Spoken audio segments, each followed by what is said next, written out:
This podcast is a member of the Place to Be Nation family. Visit us at placetobenation.com. The only your co-host, Scott Criscuolo, again. Thank you for joining us again.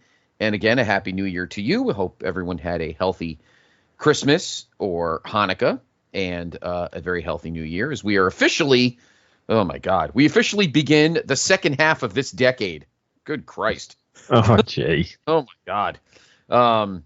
Well, where this guy lives, he's been in the new the new half of the decade. I feel like forever, but no, because he just told me something that made me absolutely shudder.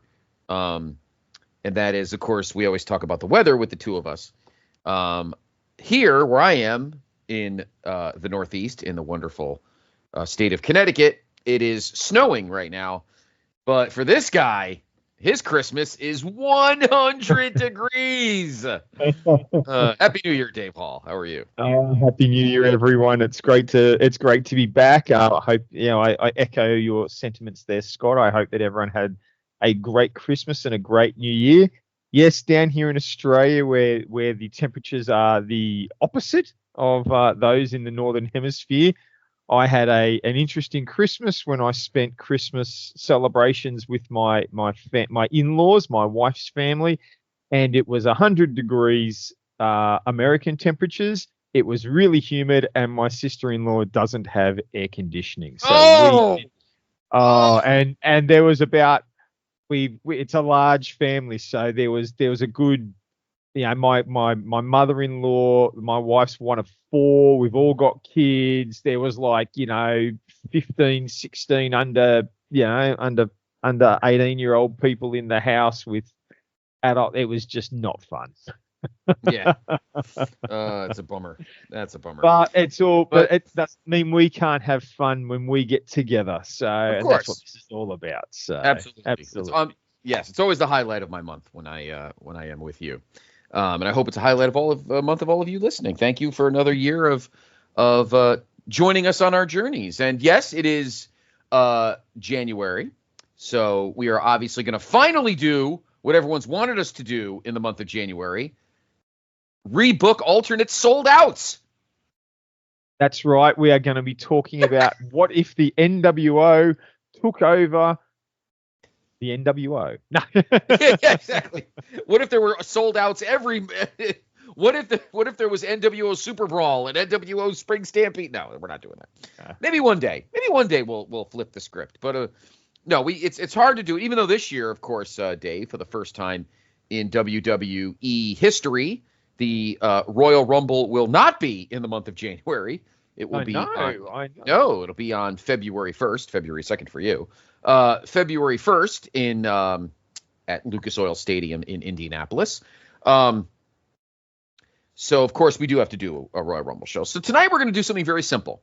We're not going to reinvent the wheel. We're going to have some fun. We're going to go back. Well, Dave's always better at this than I am. Dave, tell us what the journeys will be this evening.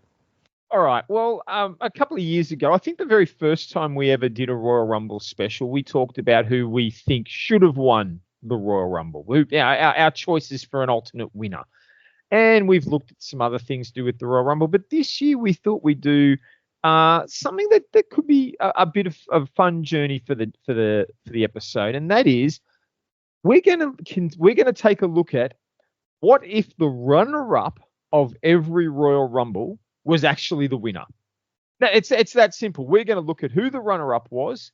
We're going to assume that instead they are the winner, and we're just going to see what their story might have been through to WrestleMania. Now, some runners-up we're not even going to need to touch because the nature of the storytelling of WWE that year was that the runner-up ended up in the main event at WrestleMania or in the title match. And so it really means that nothing would change. An example with that would be 1999. Stone Cold Steve Austin was the runner-up to Vince. Mm-hmm. Vince gave up his spot. And as the commissioner, HBK Shawn Michaels, reminded us, the rule book says that the runner-up gets all the rights then, and Austin was into the main event. So we don't need to talk about what might have happened for a runner-up when they're already in there. So a couple of years like that, 99, 2000, 2005. There are years where the runner-up ends up in the main event or one of the title matches. So we're not going to really worry about them, but we're going to look at some other years. We're going to essentially recognize that the winner runner-up story starts in 1992 when the world title was on the line. And we're just going to look at some of these years and play out the story. The runner-up is going to WrestleMania instead. They win. So you just take the assumption whoever was runner-up actually wins the Rumble and they're going to Mania. That's it. That's as simple as it is. Yeah, and I mean, obviously we won't switch things up. Obviously the first couple of years we won't, like, what if the one-man gang won the 88 Rumble? Well, nobody cares because nobody cared that Jim Duggan won the 88 Rumble. So, and obviously 89 and 90, 91, we're not going to bother because the Rumbles had no significance. And from a booking perspective, I don't even remember. Who did Big John Studd toss in 89? I barely even remember DiBiase was the last one eliminated in right. 89. That would have meant nothing. And then Hogan in 90, it would have been what? Perfect. Well, perfect. I mean, he ended up winning the IC belt later in the year anyway, so it didn't really matter. And then 91 was Earthquake. Was Earthquake, right? Well, Earthquake was already kind of in a weird place anyway, so I don't think it would have mattered that much. But so let's see. Let us begin the first year that the Royal Rumble meant something. So let's go to 1992. And this one we're not going to go too crazy into because we did a whole fantastic show. Got a lot of great feedback on that show, by the way, that we did when, of course, the great... Thank you, everyone, for your feedback. We do enjoy it and keep it coming. Yes, absolutely. Of course, you see our shows on the Place to Be Facebook chats and on the on our social media platforms and on the Podbean app as well. So again, thank you so much. But we particularly got a lot of good feedback on the episode Sid's obituary. So we won't go too crazy with Sid because we kind of talked about this. But Sid, of course, finished second in the Rumble.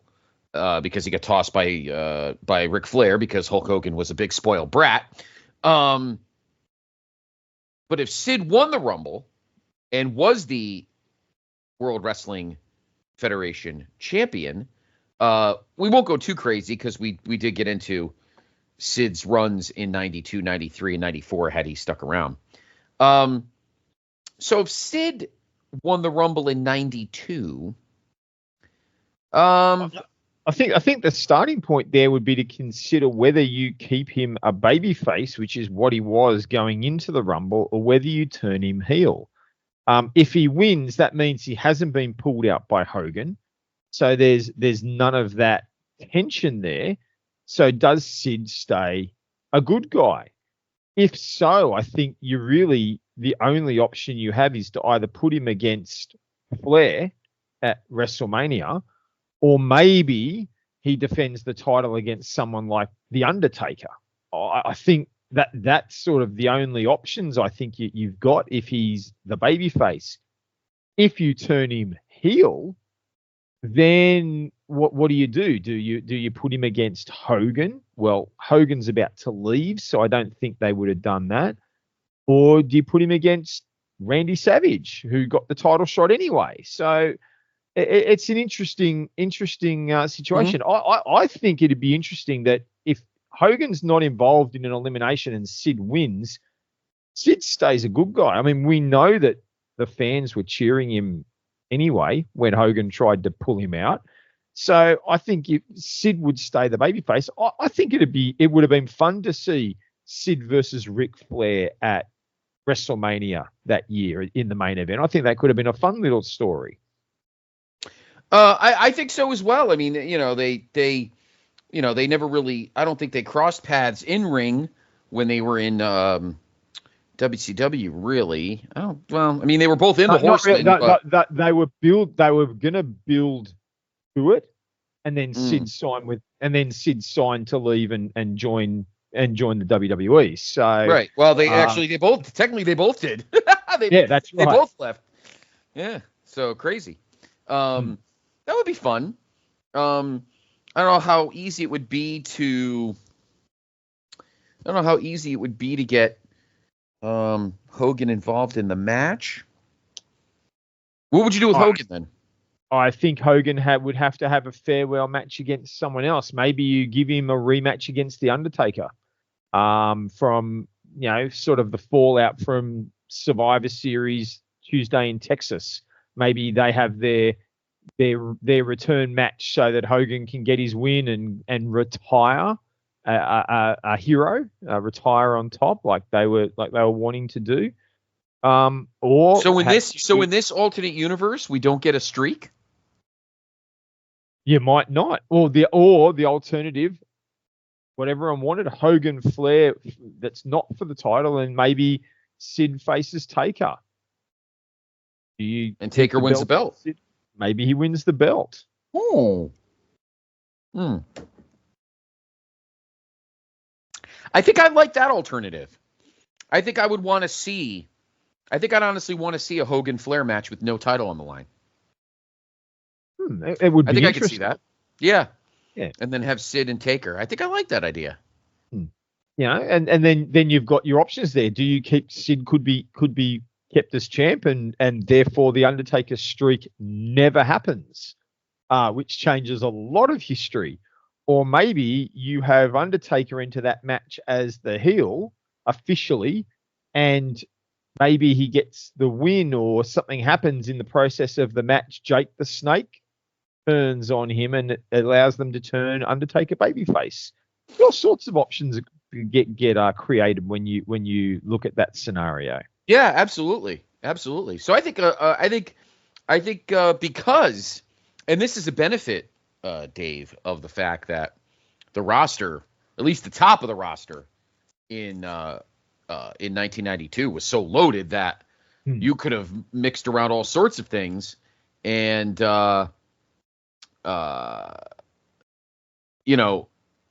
put anybody in a situation, and it would have been a very good high end a high end main event match, regardless of how you intertwined it. So I like that. Yeah. So Sid could get a lot of options there as if he won the Rumble. All right.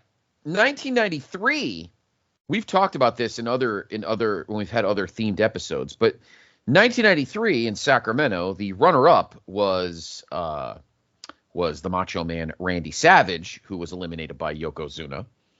So if Savage wins, we've talked about this. I think we get Savage Brett for the title. I think that's crap. What a match that would be. I think the storyline plays itself out. Savage is the veteran looking for one last title shot. Probably that's how you would present the story. He's the veteran who's sort of in semi-retirement, but no, right. He wants the shot. I've still got it. Bring me your best, Brett. Brett sort of going, I will take on all comers, and that's what his title reign was about. So I think Brett sort of tells Savage to bring it on. It's the babyface match. So it'll be all about respect. They'd be shaking hands. Savage's temper could be built in. Maybe Brett says a couple of things in the build up to the thing. Savage had his day. This is my moment. I'm the champ now, and Savage doesn't take too kindly to it. Maybe a bit of push and shove, and Savage gets in his face a little bit, sort of as a play up to help the build. But really, I think you're looking at two great competitors putting on an in-ring classic. But I would see that there'd be no alternative but to put Brett over and have Brett continue on. It almost really crowns the beginning of the new generation. It crowns the new era by Brett beating Savage and then being able to move forward as the champ. You could probably similarly book it almost like Brett and Piper the year before. At WrestleMania 8, where they have respect for each other, but they can irritate each other, get under each other's skin a little bit, play a little mind game, and then and then have a great moment at the end where Brett retains the title. Savage gives him a hug, and we end WrestleMania 9 much better than the Prime Universe WrestleMania 9 did. Although anything's better than that, I guess. That's right. But Savage shaking his hand, raising his hand to the audience, maybe even opening the ropes. Opening up the ropes for Brett to make his way out and really giving him that honor at the end. I think that's what I would see the outcome of that being. Yeah. And then you just, Yoko just wrestles somebody else, and, we have you could build Yoko up then for King of the Ring. You could have Yoko absolutely annihilate anyone on the roster, and a Bob Backlund, a Crusher, someone like that, and he becomes, and he just moves into the number one contender position for the King of the Ring match. Yeah, maybe like a big boss man, something like that. Boss man puts somebody over as he goes out the door. Maybe he ends Tatanka's streak. They could do that, sure. That'd be a big win, I think. Yeah, because in our alternate universe, Marty Jannetty doesn't get fired or kicked out for drugs or whatever, and maybe we get Shawn and Marty for the Intercontinental title at. Can you imagine that? Shawn and Marty and Brett and Macho. Yeah. Oh, what a match! What a lineup that would have been. It would have been great, and then we would have been able to survive the mess of the Megamaniacs or whatever against or whatever the heck they were against Money Inc. So, which I guess it's funny. I mean, I don't want to detour too much, but I feel like I remember that match could have been worse, and it actually wasn't in the grand scheme of things. I think it was a little stally, but we're not going to get into that. But we got. I think. I mean, Shawn and Marty and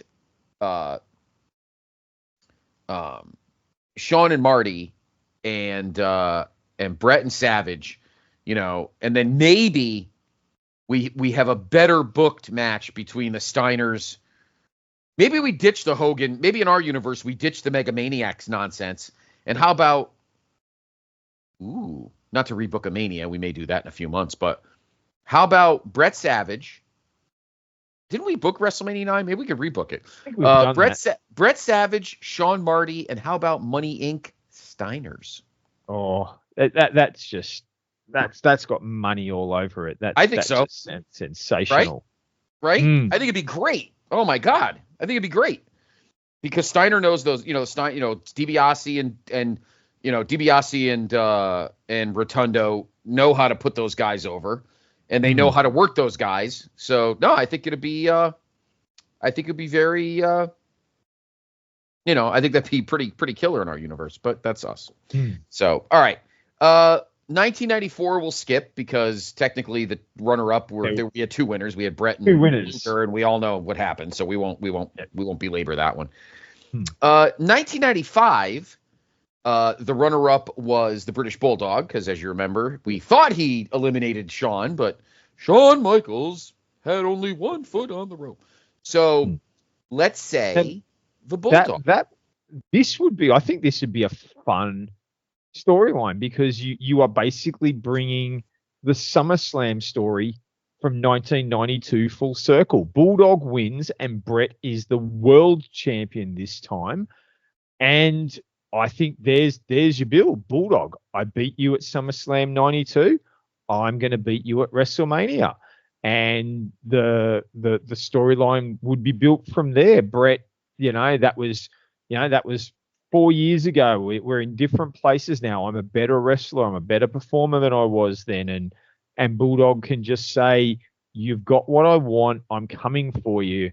And you let the two put on, and hopefully Bulldog doesn't go and fill himself up on Somas going into a WrestleMania main event. Oh, exactly. But I think, again, you'd be in for another classic match. And I think this time, in this circumstance, Brett gets his win back. And Brett retains in an absolute barnstormer of a match. But then the fallout, I think, would be that it plants the seeds for Bulldog's heel turn. Bulldog is not happy. Maybe he refuses to shake Brett's hand initially. Maybe it reluctantly shakes it and leaves, but then in the following weeks, he's frustrated. Maybe at some point in the match, there's a visual pin. So Bulldog maybe had Brett beat, but the referee was out or the referee was in a bad place, to allow them to build to the Bulldog heel turn. And then you can turn Bulldog heel and then you can rematch again. You can do an in your house match between them, or you could do the rematch at King of the Ring. Right? So basically Bulldog could almost fit into basically 12 months earlier than what he did. He can fit into that storyline of turning heel and moving into that position with a manager on his side and really changing it all up. Mm-hmm. Yeah, I think that's I think that's great. I think it would definitely freshen up WrestleMania 11. I think you could still have a build of Shawn and Diesel. They can just feud. Yeah, they could feud as they're breaking up due to the attitudes. Yeah, they've had the breakup. I mean, Diesel, Shawn and Diesel had their split at Survivor Series, and Shawn had cost Diesel the world title. We're in '95. No, it would. I've mucked my storyline up. Brett's not world champion. Diesel's world champion. So it's right. I've just mucked that up for some reason. I don't know why I thought Brett, but it would be Bulldog Diesel, not Bulldog. It wouldn't be Bulldog Brett. It'd be Bulldog Diesel. Yeah, but you know what? I was kind of going with you. I didn't think you mucked it up. I thought I was working with you on that because I thought you had changed it. Brett had won it at the Rumble. Brett wins the title at the Rumble. I think that's the way to go. And because of Shawn costs Diesel the title. It's that simple. And so you can still have Shawn and Diesel in their match with real anger and hatred demonstrated because the title's not on the line. Diesel wants revenge because Shawn cost him the gold. And I think that works. So we can keep that in if Brett wins the title match at Royal Rumble instead. I think if Bulldog is your runner-up, I do think you need to put the world title on Brett before WrestleMania because I don't know that Bulldog Diesel would be a very good match in '95. Excuse me. Right. It would be a power match. I don't know how great a power match, but that's why I kind of like our alternate universe where Brett beats Diesel, unless Diesel never wins the belt at all, and Brett just keeps it straight through. I think, we just operating on the idea that maybe we come into the Royal Rumble with storylines as is. So I think Brett would need to either take the title there or he could win it at between Mania and Rumble. But I'd say win it at the Rumble because Shawn costs Diesel the title. Right. I agree. Yep. Excuse me. I like that idea. So, because I actually was going along with Brett. Yeah, I didn't think you messed up at all. I thought you did it on purpose. I thought you were just trying to make the match better. But yeah, I think that would be great. And then, if you want Diesel to win it eventually, perhaps he does, So, speaking of Diesel, eventually winning something. We fast forward to 1996. He was the runner-up, eliminated by his fellow dude with attitude, Shawn Michaels. So if Diesel wins the Rumble in 96, he gets his rematch with Brett. Yeah. Which I think essentially would probably mean you wouldn't get the match in your house. I think what you would get is you would get the cage match from in your house. You just get that at WrestleMania. Right. So I think all you would do is just delay the Brett Diesel match from the In Your House event by 1 month. And so I don't think you have a big change to long-term storytelling. Right. The only thing you do is Sean doesn't get his title run at that point. No. Sean would have to get the shot later on. Yeah. I know Sean would never get a Rumble. We've taken both his Rumble because he never was he was a runner-up. Well, he will be. He will be later on. We'll get to that. Down the line he does. So if we have Diesel and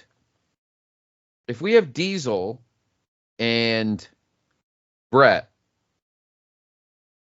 who does Taker face? Does he face Sean? Maybe. Or do you maybe put Taker against Goldust? They had a bit of a match series later in the year. Maybe you change some of the storylines going into Mania and you put Taker up against Goldust. Certainly be better than Goldust Piper. Goldust Piper was fun, but I also feel like we need an IC title match.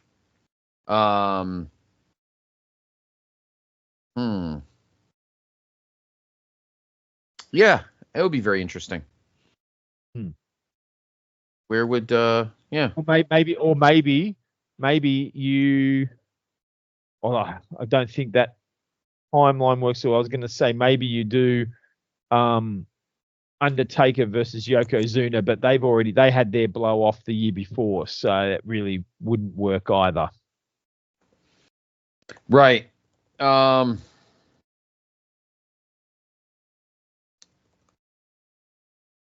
It does put the Undertaker in an interesting spot. It does, because there's just not much of a roster at that point. No. Yeah, it'd be something we'd have to think about in other cases. But yeah. Well, I mean, again, we're not here booking full manias, but yeah. But just looking at the unless, mate, look, I'm looking there. There's just not a lot of options. You might put him against maybe the British Bulldog as a heel, or Vader. There you go. Undertaker versus Vader.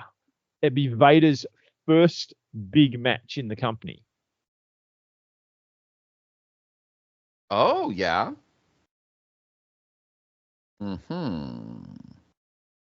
That could be if that could be a barnstormer. I reckon if that was if it was booked properly, I think you could really have some fun with that one. Yeah. Yeah, we got to remember that we got Vader floating around there. Very interesting. But the base of it is we have Diesel and Brett for the title. That headlines the show. Interesting. Yeah. All right. This next one is a little quirky because we have in 1997 Austin won the Rumble, but he didn't get the title match because they ended up doing a big mess in February. So Brett wins the Rumble then because even though he technically was eliminated by a guy that got eliminated. So let's just, for argument's sake, say that Brett wins the Rumble in 97. Sean doesn't lose his smile. Yeah, that's it. You've got Brett going. You've got Brett Sean rematch at WrestleMania, which is what they were wanting to do anyway. Right, but in our world, it wouldn't be a rematch technically; it'd be the first match. So in this alternate universe, Dave, we're not being very good to HBK. So I think we can take each year in. I think we can take each year in isolation. It is true. I think we'd have to. Regular stuff. Yeah, Sean would quit. Sean would quit. We're taking all his rumbles away. So 97 then, and then it would be Brett against Sean. Then who does Austin get? Well, wasn't the plan Austin was supposed to face Bulldog or something like that? That was, I think, that they're the plans that I've heard talked about. I don't know if it works. You'd have to turn Austin babyface before then. I know. The other thing, you could have a bit of fun. You could put Austin against Ken Shamrock. Actually, have Ken Shamrock actually start early. Yeah.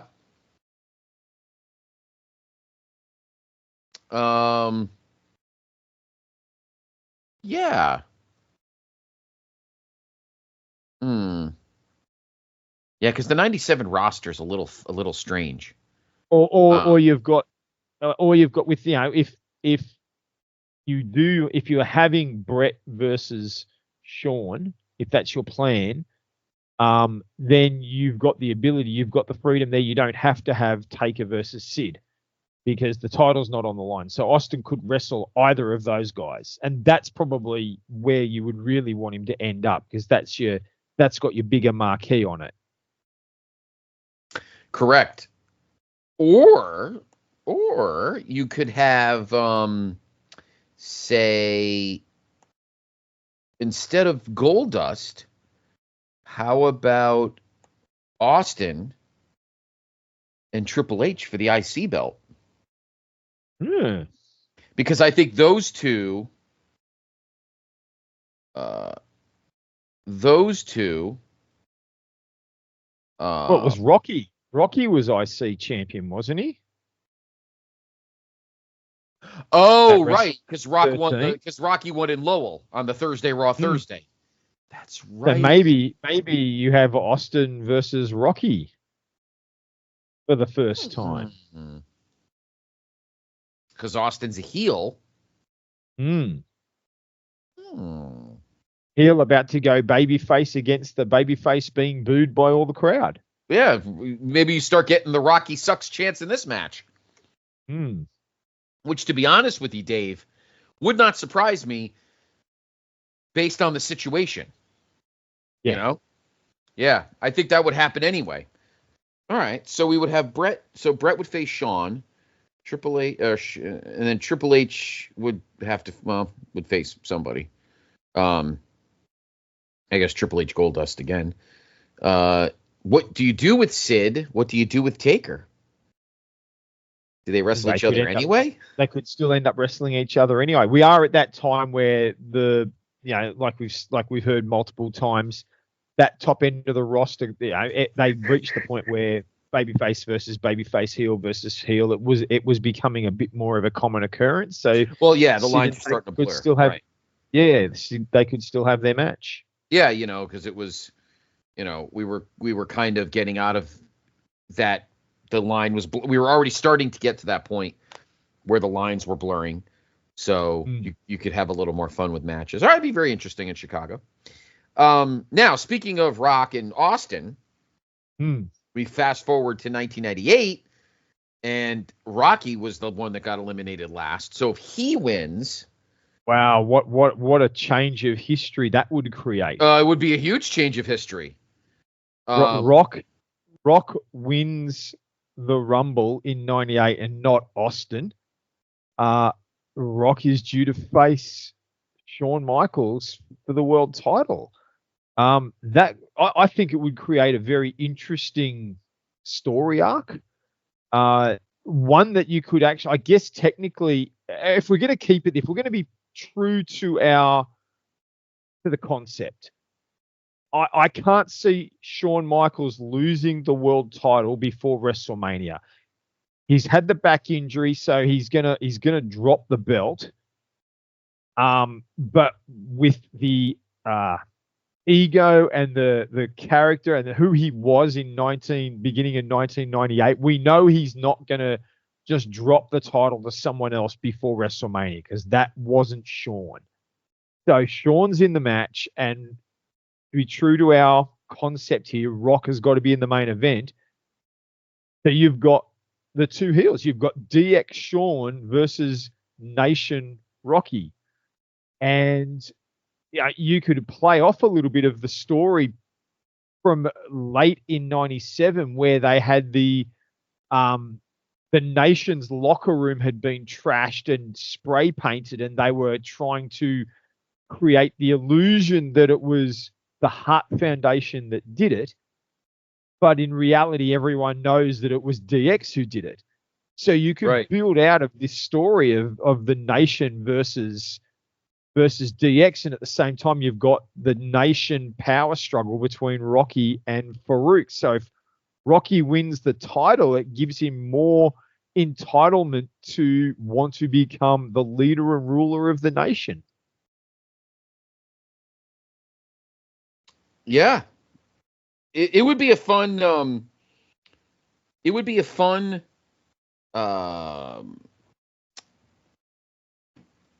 storytelling in those couple of months between the Rumble and Mania 14, because you really have to sell Rocky to the audience as somebody that can be the chosen one. Yeah. Because Austin, it was pretty much a foregone conclusion. It was easy. In our alternate universe here, I don't know how easy it would be at that moment, because Rock wasn't really that guy yet. No. Until obviously the following year. So interesting. The only other thing I could think of is we cheat the story and you turn it into a triple threat and you put Austin in there anyway. And because I think you're right that the one issue that you've got there is Rocky's not ready. Rocky's not ready for the top spot yet. His character's not ready for it. Right. And that would be fine if HBK could keep the title. But HBK has this injury that is going to keep him sidelined for 4 years? Nearly 5.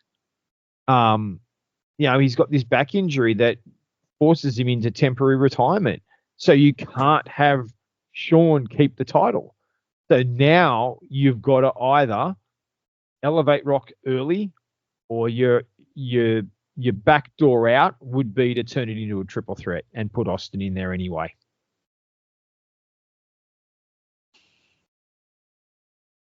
Yeah. I think that's the way it's going to have to be. That's a tough one. Yeah, that's a tough one, 98, because we're still in kind of a transfer of power, as the case may be. Transfer of priorities and direction creatively. Yeah. Very interesting. And if Shawn hadn't injured his back at the Rumble in the casket match, then you could have Shawn easily retain the title and you could build to Austin, Shawn at King of the Ring or SummerSlam. There'd be no issue doing that. But Shawn's injury is the spanner in the story. Yeah. Yep. It's very, very interesting how that could go. Yeah. That one would have to require some work. That would have to require a lot of creative work between the Rumble and WrestleMania. And look, I think the creativity. Rock is. I think the Rock side of the story is very easy to put. He's I'm IC champ. I'm the number one contender. But I think you need to, like I said, with Shawn's injury, you've got a lot of the storyline dynamic would need to be probably telling the story that Austin deserves to be in there. So maybe the Nation help eliminate Austin. So at the Rumble, the Rock wins because the rest of the Nation jump him in the ring. They eliminate Austin, and Rock gets the win, but Austin's furious. He goes on a vendetta to take down every member of the Nation, and maybe sort of throws the challenge out, the No Way Out match at the No Way Out main event isn't the DX combination with the Outlaws, but maybe it's Austin and a team against the Nation. And Austin, if he wins that match, will earn the right to also be in the main event. And so during the match, I reckon he wouldn't beat The Rock. He'd have to maybe he puts Farouk down. He wins the match by pinning Farouk, but he also and Rock attacks him, but then he stuns Rock to be stand in victory at the end. And there's your storyline build. Then is sort of Austin has earned his way into the match, and Rocky is sort of more angry at Farouk because Farouk cost them the match and allowed Austin in. And so then you're really building the tension between Rocky and Farouk, and maybe going into WrestleMania, it's like Rocky saying, I don't, Nation boys, let me do it on my own. Don't come down, don't help me. And Austin ends up winning, which becomes the catalyst. The next night, Rocky could turn around and say, why weren't you out there helping me? You didn't come out there to help me. And bang, he takes over the leadership. Okay. I could get behind that. Yeah, I could get behind that. Yeah, definitely. That's a good one, Dave. Good, well done.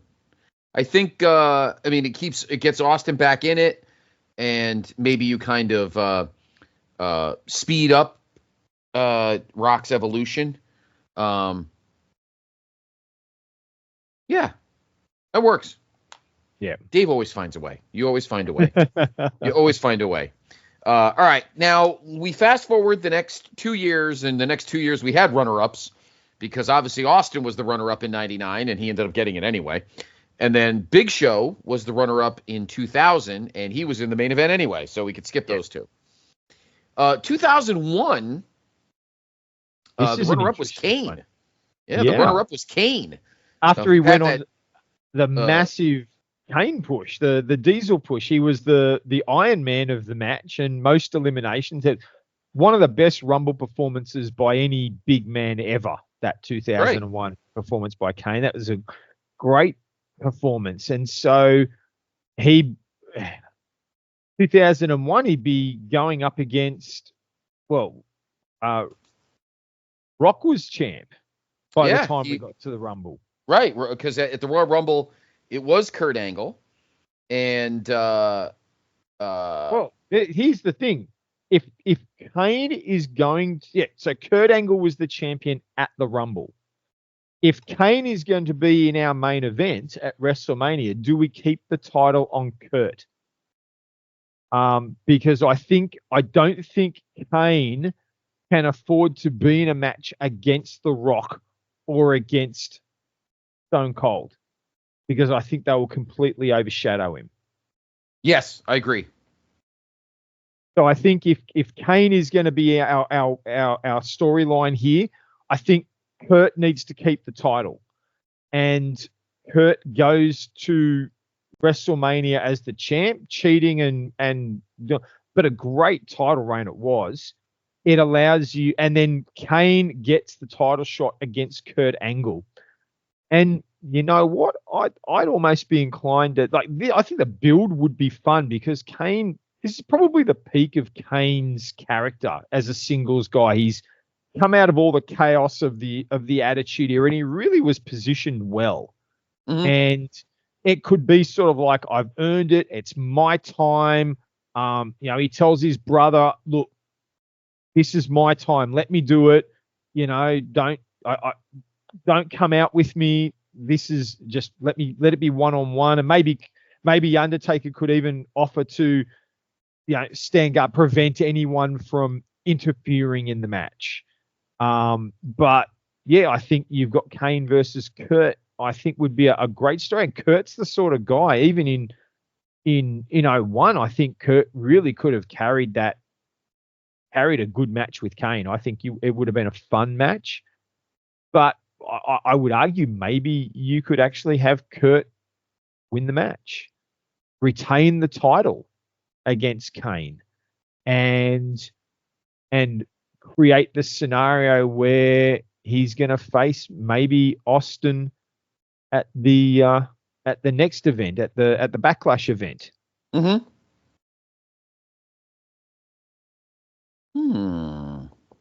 Yeah, that's a good path to take, because again, as much as Kane, it's awesome that Kane would win.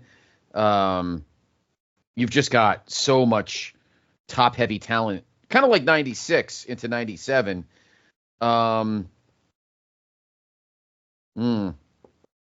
Yeah, that's a tough one.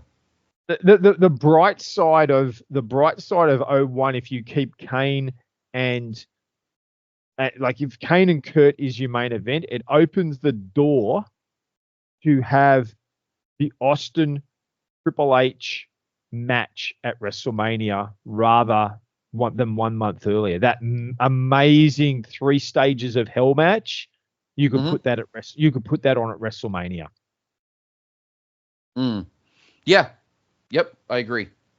And maybe you make that the number one the winner or not only is it 3 stages of hell, but the winner will be the number 1 contender. Yeah, that could work. Yeah, definitely. And then you move on ahead from there. And then we wonder what'll happen for the next couple months before we hit Invasion. The invasion and all that kind of silly mumbo jumbo. All right. 1 year later, this is an interesting one. So 2002 in Atlanta, we're going to keep things as is because only one guy should have won that Rumble. We don't care what anybody else thinks. So let's move on. All right. So Kurt Angle was the runner-up in 2002. So let's say he wins the Rumble. This is interesting because Kurt was a heel. Our champion at the time was Chris Jericho. And he's a heel. So how does this work? I think what you do here is you get the belt off. Unfortunately, you get the belt off Jericho before you get to WrestleMania. As much as we all love Chris Jericho, that title reign was not the greatest run, and he really was nothing but a bit player. Very reminiscent of CM Punk's first championship reign and Daniel Bryan's first championship reign. They really, although Bryan at least had the big build-in to his first reign, but Jericho, I think it's a scenario where you probably need to get the belt off Chris Jericho and probably put it on probably put it on Hunter. Hunter doesn't win the Rumble, but maybe he gets the title shot at No Way Out, wins the belt there, and he faces Kurt at WrestleMania for what would probably be a better match than what we got from Triple H and Chris Jericho. Yeah. Okay. Do you do? Because it would allow you to call back on the previous feud. And look, you can bring the whole Steph thing back into it. Kurt links himself up with Steph, and then you can because Triple H is the babyface now, you could play it all out from what was it, 2 years? It was 99. Was it 99, 2000? The 2000 Rumble, the build into 2000 where the whole Triple H Kurt Angle storyline was happening. You can just call back to that and Kurt basically saying, she came to me in the end after all, right? She always wanted me. Back 2 years ago, she wanted me, and now she's with me.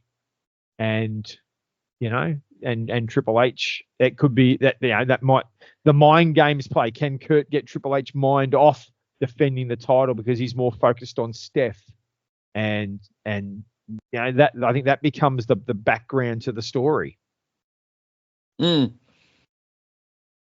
Yeah, I could see that definitely,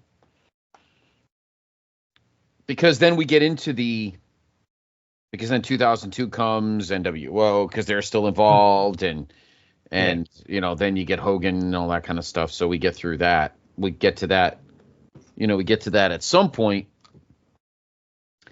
Okay.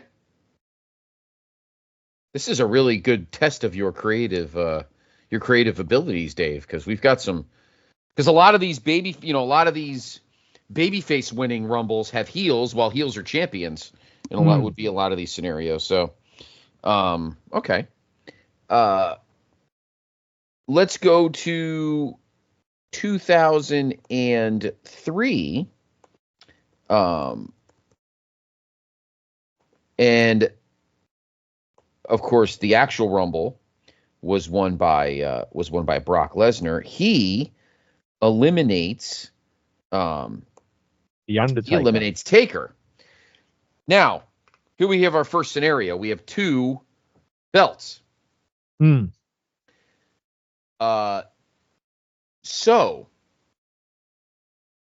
do we get Taker Triple H, or do we do Taker Kurt Angle? Look, Taker was on SmackDown at the time. Right. I think this is the first year that they had the 2 belts. I don't think they do the option thing here. I think Taker just goes on to face Kurt, and all it does is, it just changes the Kurt storyline to the typical Taker going for the title at WrestleMania storyline that we see several years later. Yeah. We see that in 07. I think you just get that storyline. Taker is the big dog. He wins it. I'm coming, Kurt Angle. It's you and me. And there's your build. I think it's a very simple storyline to build. Taker, playing, using the dark and the lightning and the fire and all that sort of stuff would be the thing. Kurt Angle can be scared, absolutely scared of getting in the ring with him, which you would expect.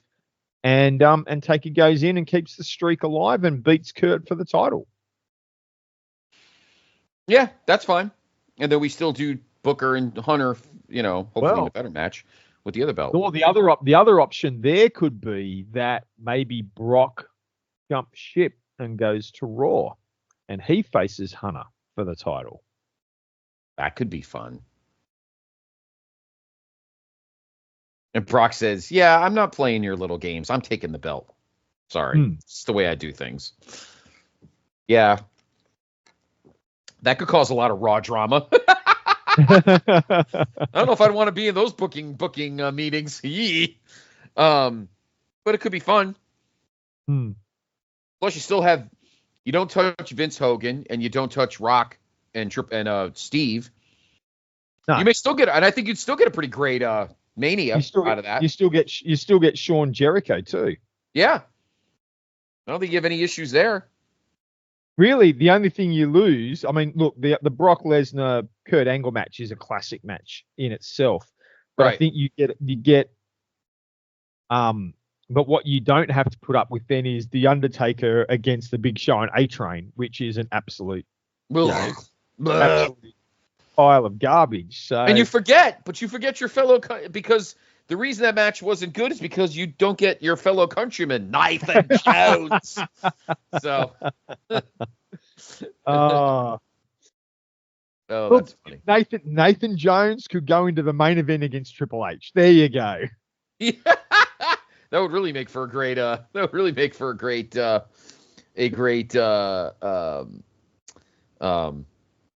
Raw bookings. All right, so the following year we usually do our, the following year people forget that Rumble anyway, but in this instance we will say that the runner-up was Big Show. Remember that a long thing where Benoit was taking forever and slowly, and he finally pulled him over the rope. So we'll say the Big Show wins here. So you either have Big Show, Triple H. I think the storyline here is you keep Big Show. I don't think you go Big Show, Triple H. I think that allows you to run Triple H Shawn as the Raw title. And on SmackDown, you don't take the belt off. Well, you could. Look, that's Eddie. You probably put Big Show against Eddie and let Eddie lie, cheat, and steal his way to a victory. I think that would actually be a fun little build for Eddie, because I think so. He beat Brock, And then the Big Show is the bigger challenger. Like Big Show could basically be, I'm bigger than Brock. You can't, what you did to Brock, you can't do to me. And so Eddie has to find other ways to lie, cheat, and steal to get the win and retain his title. It would be an absolute horrible match. Eddie would try his best. He would make it fun, but it would be nothing compared to what we got with him and Kurt. But I think that's the storyline you play. You need to play Big Show in the SmackDown storyline side of things, and he. No one wants to see Big Show versus Triple H. No one wants to see that ever. And Triple H was, he was a heel. It was in the middle of Evolution, so Big Show as the heel going against Triple H as the heel would not work. So you've got to keep it to SmackDown and just build a storyline with Eddie once Eddie's won the belt.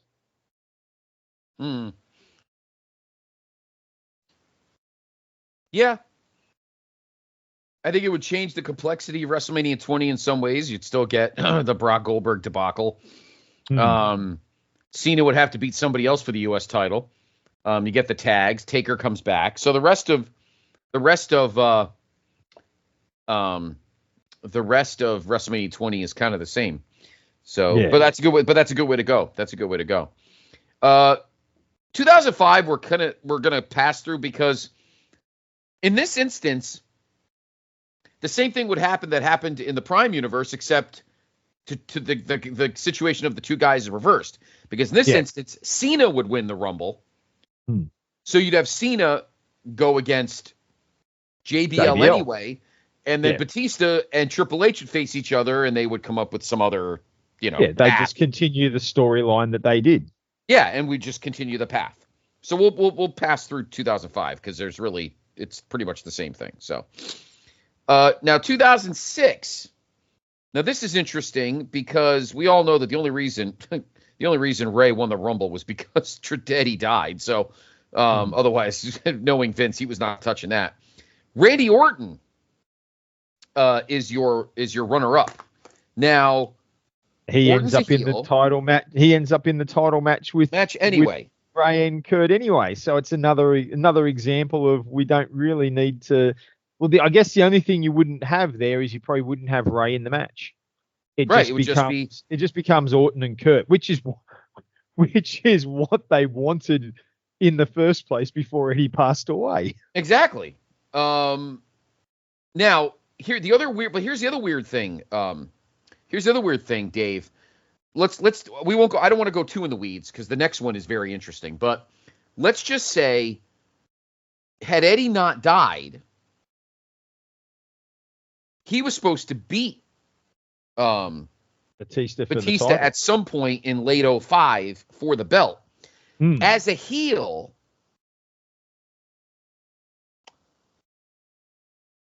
or do you return him face?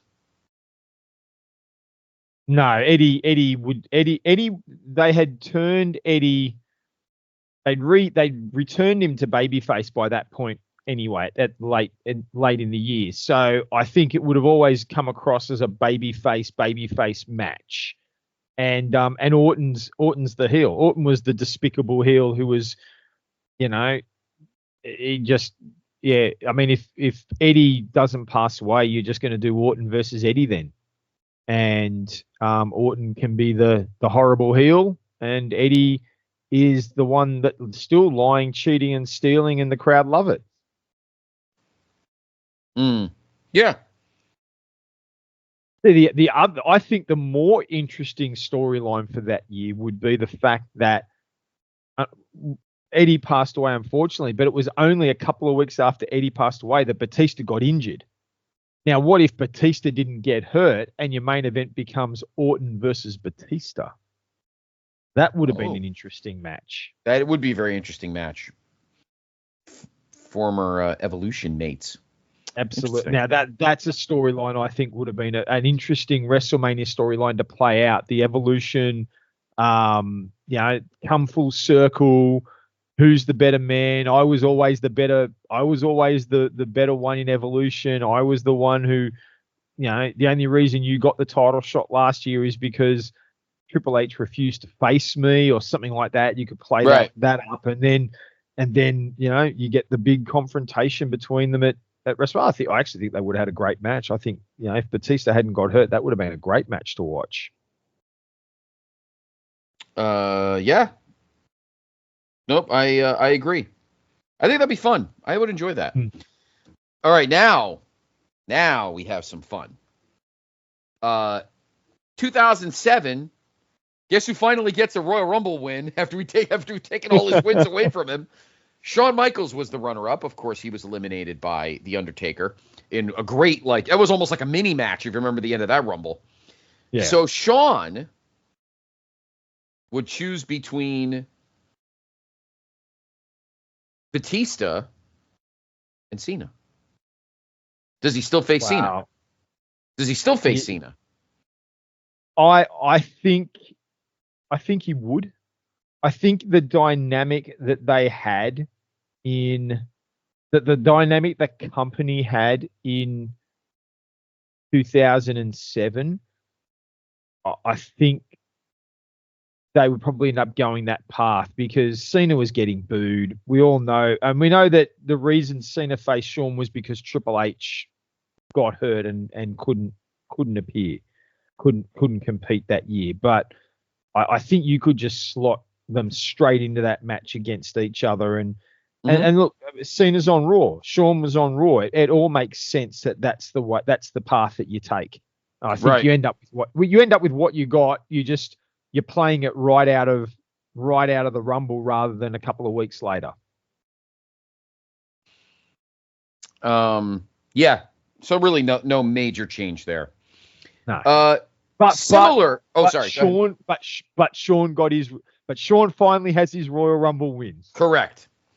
The following year, we pretty much have the same issue because 2008 at MSG, Triple H is the runner-up. He gets tossed by Cena. I remember being very upset at that.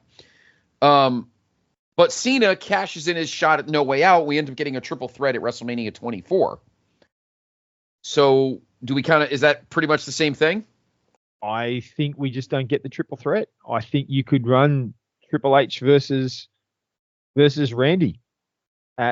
You've got your rematch. You've got your big, again, we come back to it, the Battle of Evolution. I think that, or you could just keep the triple threat. I think either way, it goes either way. Not much of a muchness changes here. All right, now same thing here. The following year, 2009, at the Joe in Detroit, Randy Orton wins the Rumble. Triple H is your runner-up, but these two face each other anyway because Triple H ends up winning the belt at the Elimination Chamber. And this is the kicking Steph in the head story year, isn't it? Right, and making out with her while she's out cold, and Triple H is chained to is handcuffed to the corner. Yep. The only thing it probably allows you to do is it allows you to have Triple H being more. It opens the dynamic of the storyline. Like the criticism of the storyline was, number one, they had this, if Triple H is counted out or DQ'd, he loses the title to Orton, but then they wrestle it like a normal match. Like there's no heat to it. Right, exactly. I think if Triple H comes in as the challenger, he's more likely to be more inclined to show that anger and that heat and that, so that the referee can get in there and really sort of like, you don't want to be disqualified. Otherwise you won't win the title. I think it allows them to maybe have a better match if Triple H is the challenger. I agree. I think it does. Yes, you're right. I think the dynamic changes if Triple H is the chaser and not the chasee. Yeah, I agree. All right. 2010. I think that one was in Atlanta. I think Chad went to that show. Yeah, Atlanta. So Edge won that one. Remember, he came back from the injury. John Cena would win that Rumble. Now, Cena faced Batista for the world title at WrestleMania anyway. Right, because he won the belt at the Chamber, and then Batista was Vince's guy. Right. No, Batista won the belt. John Cena won the Chamber to get the shot. No, Cena won the belt in the Rumble because Batista beat him for the belt, and then Cena beat him back at WrestleMania 26. Right. Right. Oh, you're talking about what we would do? Well, yeah. I mean, the reality is we've got the same story. We've got the same outcome. We've got Cena versus Batista. Yeah, because Edge ended up cashing in against Jericho anyway, because that was the storyline. So that wouldn't have mattered either way. Okay. We fast forward again to. I think this one will be fun. Yes. So I think I went the wrong way here. Hold on. Okay. Wait a minute. So 2011. Right. We have 40. We have 40 guys this time. Yes. And if I did this correctly,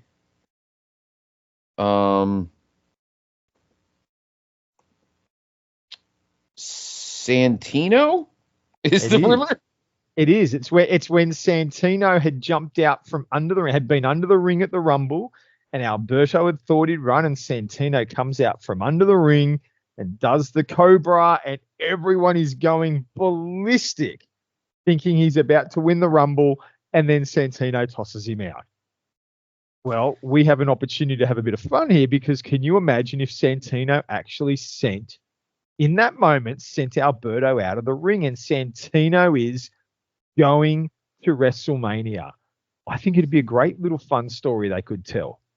Now, the fun thing would be, and the only reason, see, this is interesting, Dave. We have ourselves actually a better situation than we thought, because Santino would be the underdog challenger. Your two champions are either Miz or Edge. So you have Miz, the scumbag shit fucker champion, picking on poor little Santino because Miz is a bully and a jerk face.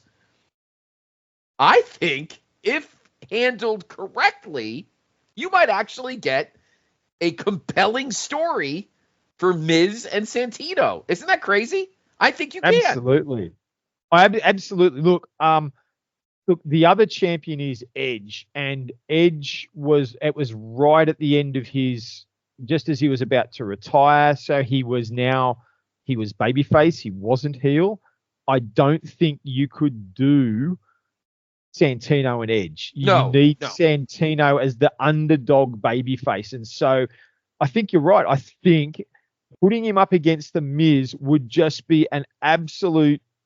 Miz is the guy who would be willing to make himself look absolutely stupid to make Santino look brilliant in a WrestleMania main event. It's that simple. I think Miz is the only. It's ironic that Miz is probably the only guy on the roster who would be willing to make Santino look good in a world title match at WrestleMania, and he was champion at the time. It's just a perfect fit. And I agree that the storyline would be Miz, I think, initially would be, this guy is beneath me. I shouldn't have to wrestle him. This is a joke. And he would probably be, who was our general manager at the time? Were we in the middle of was this because Rock was the guest host? Weren't we wasn't it the anonymous Raw general manager? Because this is when Michael Cole was a heel. Yeah, I think, and I think it would be a perfect thing. You could have the Miz constantly complaining that Santino's in the match, and Cole complaining every week, and you could have a couple of you could have a couple of matches that, Miz sort of like, well, make him wrestle this person to keep the shot or to prove he deserves the shot. And each week Santino just flukes out a win, gets a win. Sometimes it could be by complete accident. you could have two guys in a storyline where Miz wins the match because the two guys that are feuding end up fighting with each other and, knocks out whoever it is that Miz is facing and Miz gets the win. You could have a couple of DQs or countouts, but I think, Miz is saying he doesn't deserve the shot. He's not in my league. I'm the A-lister. I'm the best. You get to the WrestleMania. The story is on any given night, anyone can win. That's what happened at the Rumble, and you never know. And the Rock as host could play into that. You never know who's going to win the match. Santino could become the champion. And even Rock might even be a backstage segment where he wishes him luck, or he, tells him, you could bring in Foley, and Foley and Socko could wish Santino and Cobra all the best in the match. You could have a real fun build for this. I think it would be an entertaining match, but I think in the end, the Miz would need to eke out the win. Right. No, he'd have to. We're building a great story, but we can't have Santino win the belt. That would be ludicrous. No. And this might be something where you throw a Money in the Bank situation. Now, this was after. Well, no, you can't, because Miz had been the Money in the Bank holder. I was going to say, because there's no Money in the Bank anymore. We're in Money in the Bank pay-per-view, and Miz had won Money in the Bank to cash in to win the title. So right. I was going to say, make a really good thing to have afterwards that Miz. I think what you do is Miz beats Santino, and The Rock comes out and just lays waste. Rock bottom, people's elbow, so that The Rock can, so that the event ends on the high note of celebration rather than the low note of the Miz winning. Yeah. No, I think that's definitely it. I think it's a fun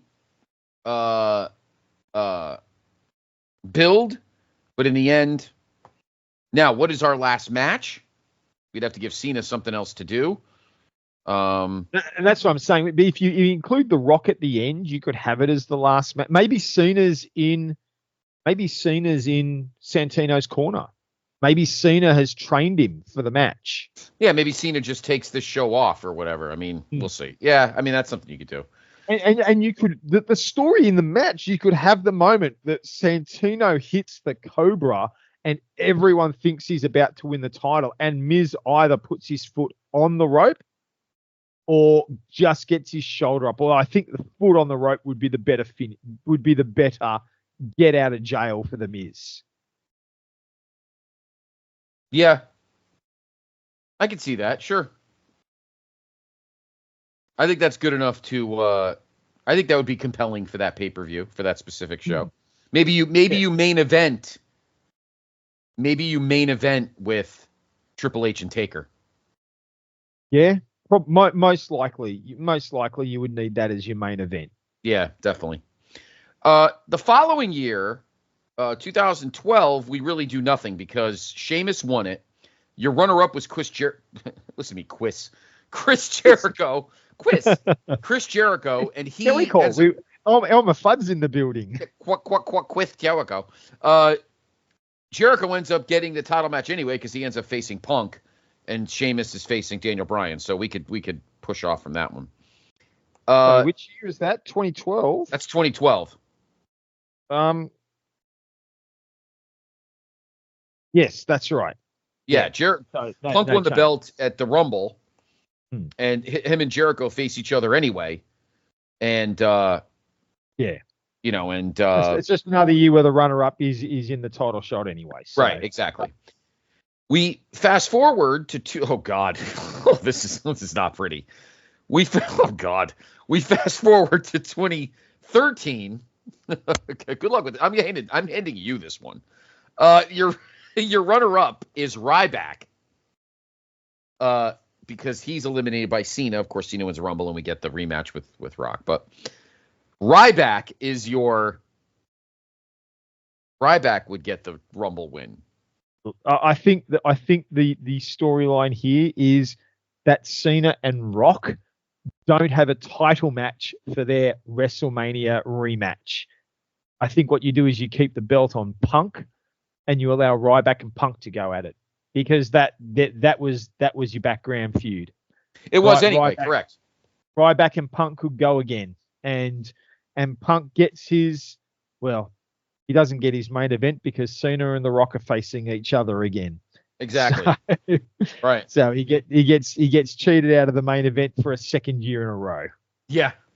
Now Taker loses an opponent. We still have Triple H and Brock, so you can't break that up. Yeah, Taker needs something. Maybe. Oh, look, it's. Yeah. Maybe you rebook the card a little bit and he faces Sheamus. Perhaps, yeah. Maybe because with Punk and Ryback, you would still have you kind of still have the storyline where the Shield is in Punk's corner. So you could kind of still spin that. Yeah, that would be very interesting. If you wanted to keep the Shield heels, maybe they turn babyface at this event. I think really they probably would have. Their turn was coming because earlier, like when it happened. I think there was no doubt this was their first appearance really after going babyface. So I don't think that would change. Mm-hmm. So yeah, all right. So we have that there then. Interesting. All right. Oh boy. 2014. We already had. This could be even uglier than the real life. What happened in the Prime universe? So of course Batista won. That pissed everybody off anyway because Daniel Bryan wasn't in the match. The runner-up is Roman Reigns.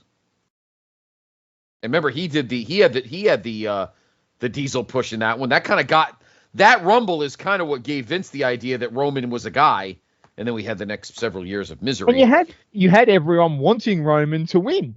That was when, because of the backlash on Batista, everyone wanted Roman to win. So right, because they knew he was like the fallback plan because we didn't have Daniel Bryan. So if Roman wins, do we have Roman and Orton? We may very well. I'm just who was the other champ at the time? He had both.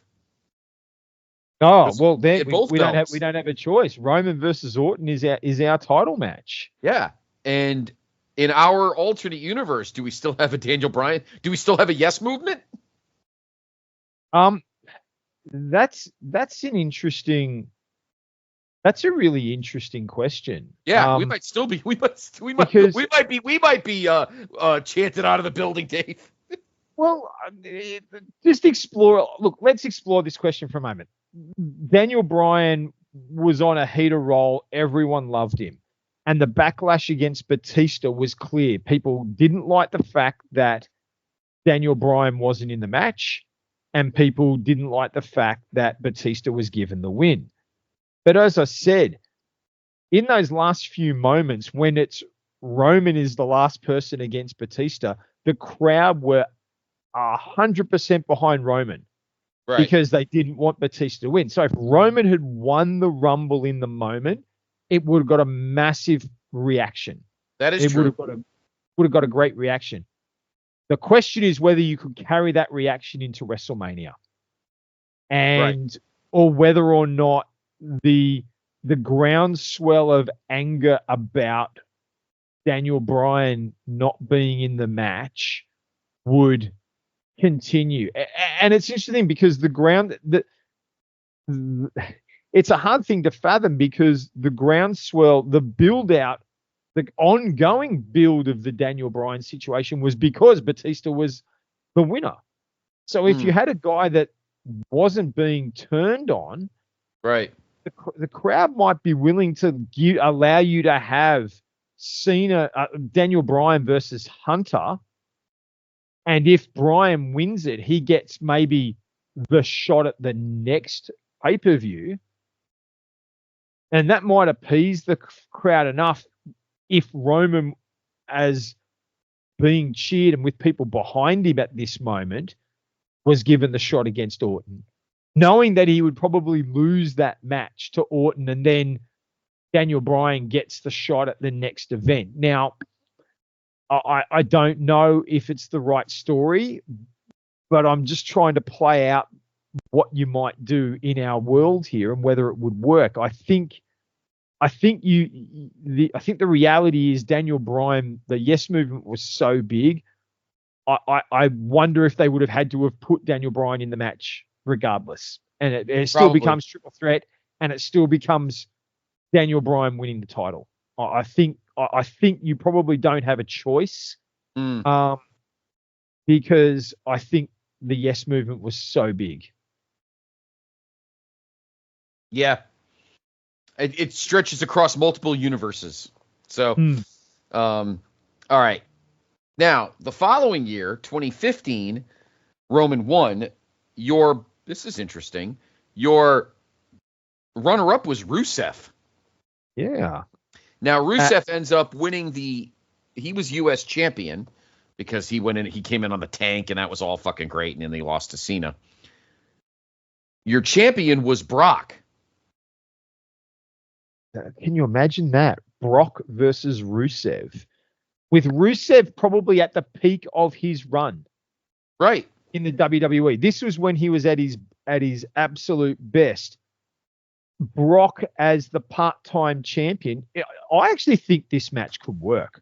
And I think it would work in a way because Brock was part-time. I think you could very easily tell the story of Brock versus Rusev, and you're going to have a suplex-a-thon. It's going to be stiff. It's going to be brutal. I think you can tell that story. I think the build would just, Paul Heyman can tear verbal shreds off Rusev because Rusev was a heel, and the whole Russian Bulgarian thing can be played up. Rusev can still have his massive entrance in the tank. I think it would look great. I think at the time the match would work and the match would sell and it would be in the main event. I think you would be able to get away with putting it in the main event. And the build is just that, Paul Heyman, and it's just, this is Brock's next challenger. And is Rusev good enough to do it? It would be a unique, fresh match, and I think it would be fun. Knowing that you've also got the ability to, if you don't like it or if it's not working or if the build doesn't work as well, you can money in the bank it like they did. This is the year that they put Seth in the middle of the match and he won the title with the money in the bank shot. You could do the exact same thing if you wanted. Yeah. But I do think the story build would be fun of Rusev as the United States champ now. The number one contender. He doesn't care if Brock's is from Suplex City. I'm from Bulgaria. Lana could be talking about how it doesn't worry. Rusev doesn't have to talk. Brock doesn't have to talk. They can just be mauling opponents and let Paul Heyman do the build. Right. Yeah. Yeah, I think that would be interesting. I would definitely go in on that. Sure. Yeah, that would be fun. And then, do you still have the Seth run-in? Well, that's what I'm saying. You've got the ability to do that. You could have, and you could do it in one of two ways. You could do it. Part of the reason the Seth run-in occurred, I think, is because this is when the anti-Roman sentiment had really picked up, and so Roman was getting booed anyway, and so it brought the unique element that the crowd were able to draw into. You could. Like I said, if the build-up wasn't working the way you wanted and maybe the crowd weren't quite getting into the match, you could do it in the middle of the match. Or you could do it at the end of the match. You could have Brock beat Rusev like Rusev takes it out of him, and then Rollins just hits the ring and clocks Brock with the briefcase and cashes in. Yeah, that's fun. I would be in favor of that. Sure, it's a good way to tell that story and come up with some kind of cool ending. Yeah. All right. The following year we have a unique situation because for the first time since 1992, the Royal Rumble is actually for the world title. Of course, we all know who won it. Your runner-up was, and this is interesting, your runner-up was Dean Ambrose. Yeah. So Ambrose wins the title. Ambrose wins the title.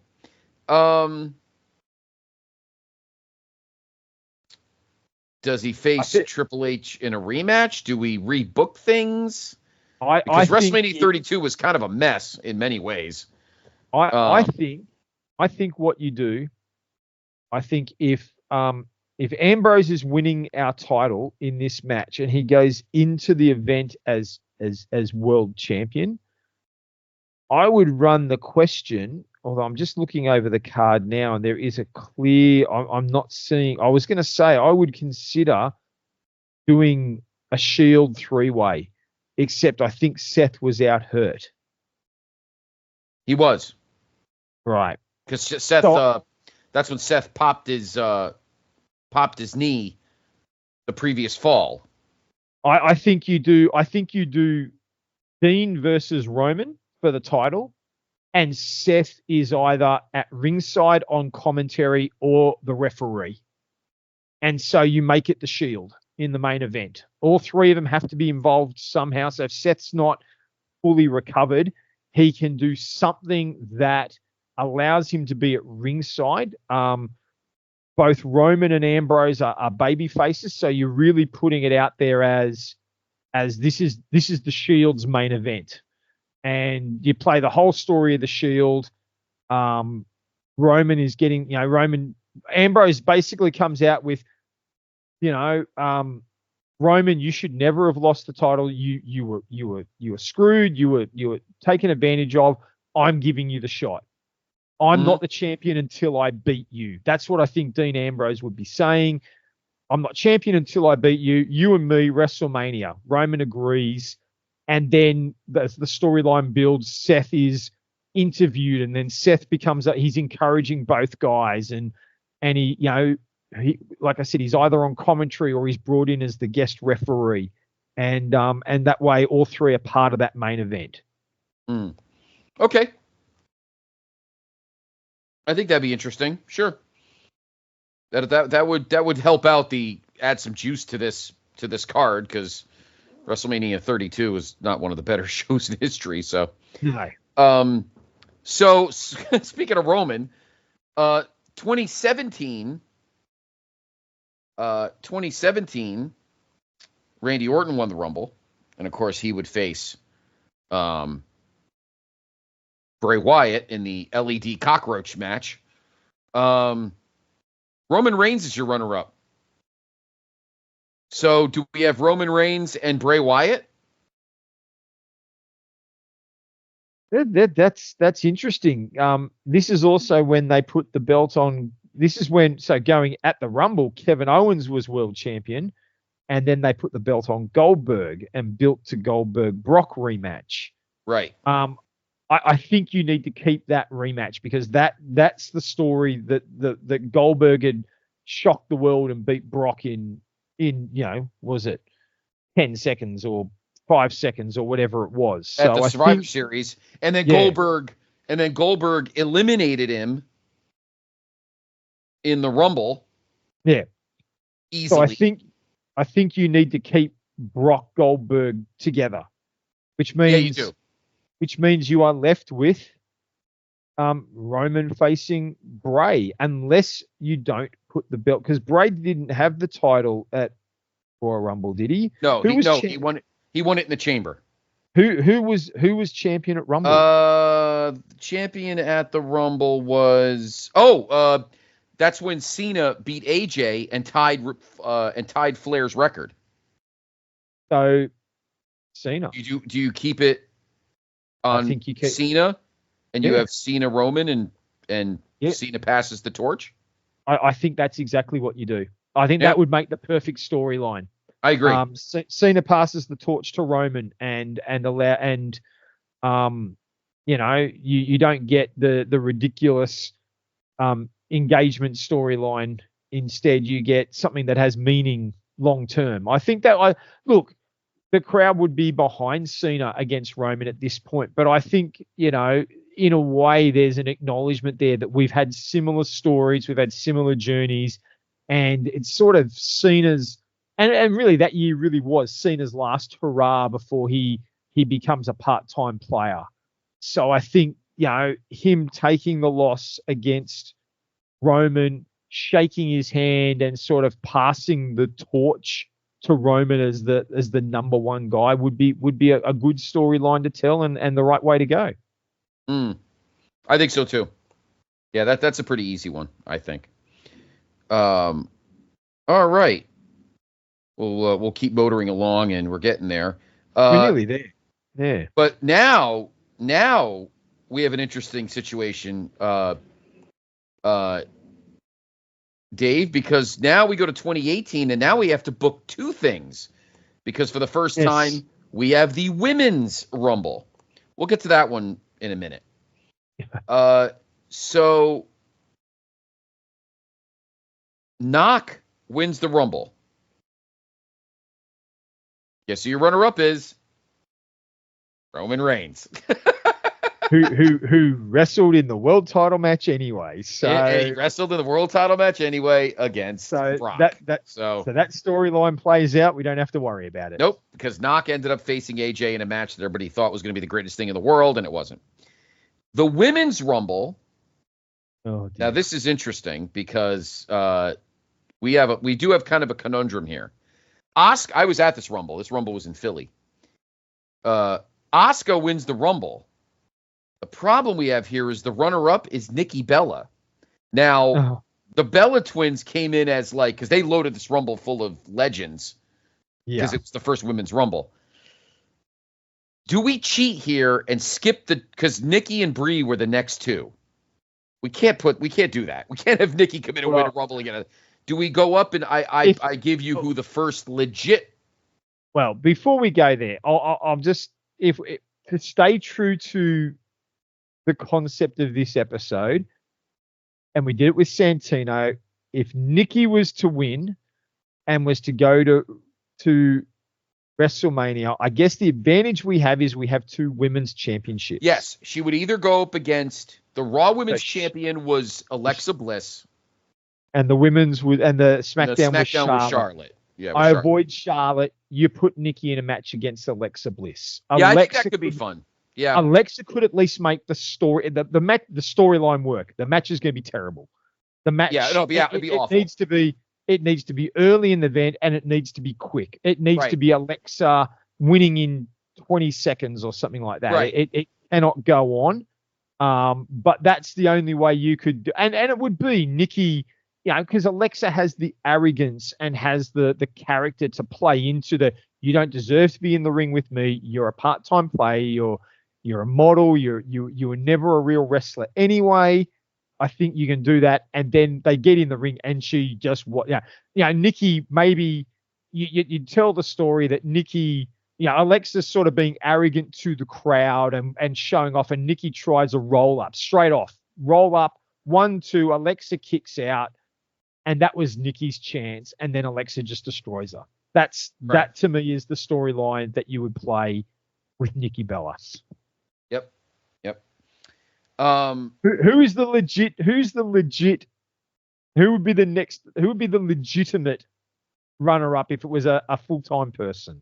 The next one after, because it was Nikki and then Brie. The one after that was Sasha Banks. Oh. And there you go. You can do Sasha versus Charlotte. Yeah, that's easy. That's an easy story to play. Sasha, Charlotte, two of the horsewomen, and you know what? I'd argue that you might go the full hog, and you turn it into the 4-way, all four of them. Sasha, Bailey, Becky, and Charlotte, and you Just make do it the four horsewomen. Yep. 4 horsewomen, and you could probably put it in the main event slot if you did that. Yeah, absolutely. That really makes that first women's rumble become really meaningful, because not only have you got that first rumble, but then the winners, they go into the actual main event, and they main event the match and bring the women's evolution that next step. I think that would have been a sensational outcome. I think so too. All right. 2019, we'll do the women first. Becky. Now this is easy. This we could skip, because Becky won the Rumble. Charlotte was the runner-up, but the two of them wrestled Ronda anyway. Yes. So that just well, in fact, you might not even do, well, I was going to say you might just do. Well, in this case, you could probably do it without. Do you do it without? So who was Charlotte was the runner-up, or was Becky Charlotte was the runner-up? No, Becky won. Charlotte was the runner-up. Yeah, because remember, they wanted to do Ronda Rousey Charlotte anyway. So you either keep it, but the man Becky's momentum had hit. So yeah, I think you just keep it 3-way. Okay. Seth won the men's Rumble. The runner-up, this is interesting. The runner-up was Braun Strowman. Yeah. Now, Seth ends up beating Brock at WrestleMania 35. I got to witness that firsthand at MetLife. Braun and Brock, who we'd end up seeing a year later in the VidMania. That's interesting. Who is the other belt? Oh, because your other match was Daniel Bryan and Kofi, which you can't change. We can't change that. No, so you do Braun and Brock, but I don't know if I'd have Braun go over. I think they'd have a great match. Oh, big time power match. Big time power match. And again, this is the easy journey to book. Braun is the challenger. The storylines with Brock are all the same. Brock's your part-time in and out. He's the champ. I'm going to take you to Suplex City. Paul Heyman talks it up, and this would just be the fact that it doesn't matter how much bigger you think you are, because no one is bigger than Brock Lesnar. So while Braun has the height and weight advantage, Paul would play it up that Brock is still bigger and Brock is still the champ and all that.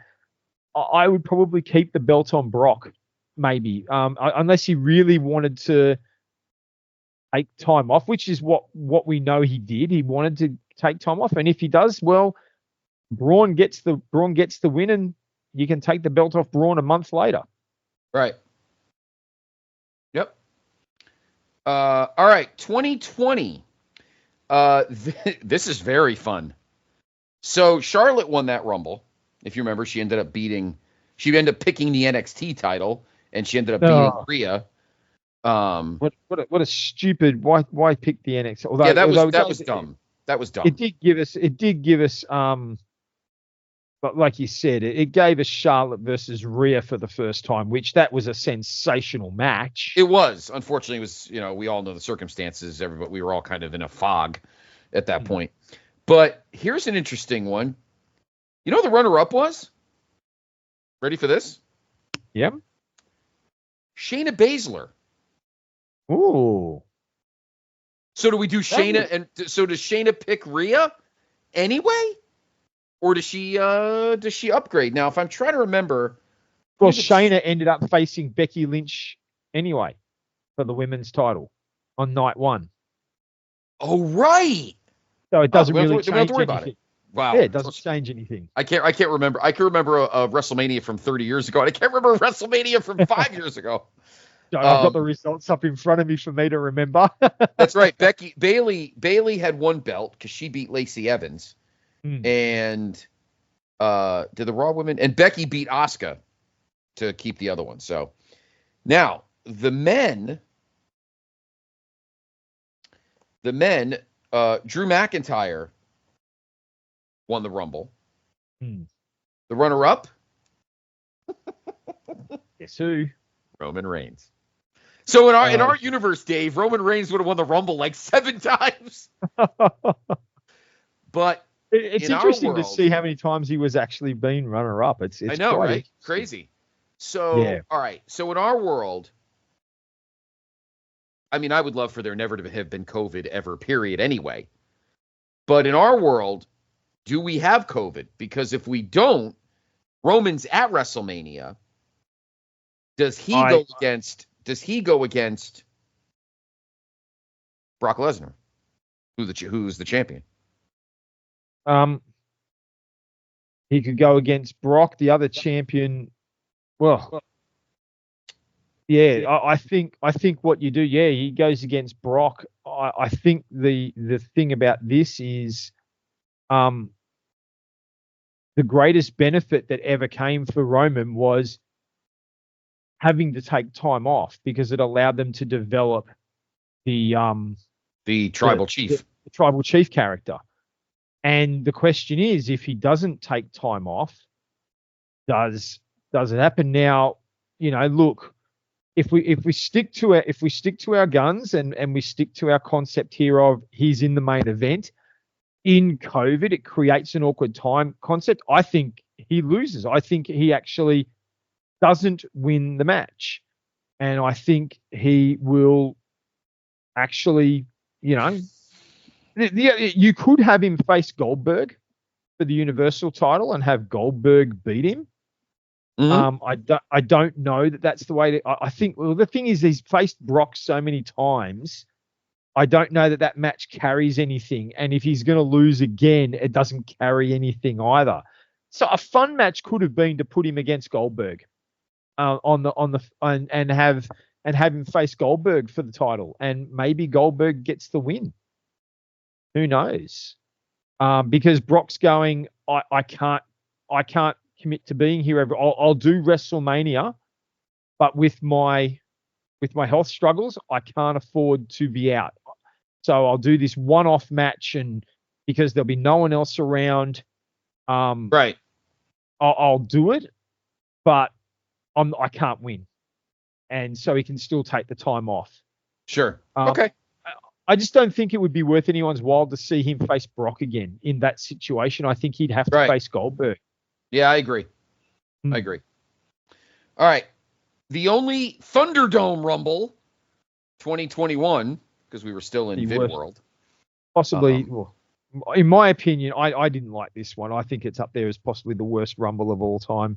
Yeah, well, I think a lot of it, again, was the circumstances. So the Women's Rumble was won by Bianca. The runner-up was Rhea Ripley. Yeah.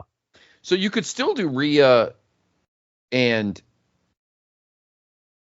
so it was Bianca and Sasha. Rhea ended up facing Asuka anyway.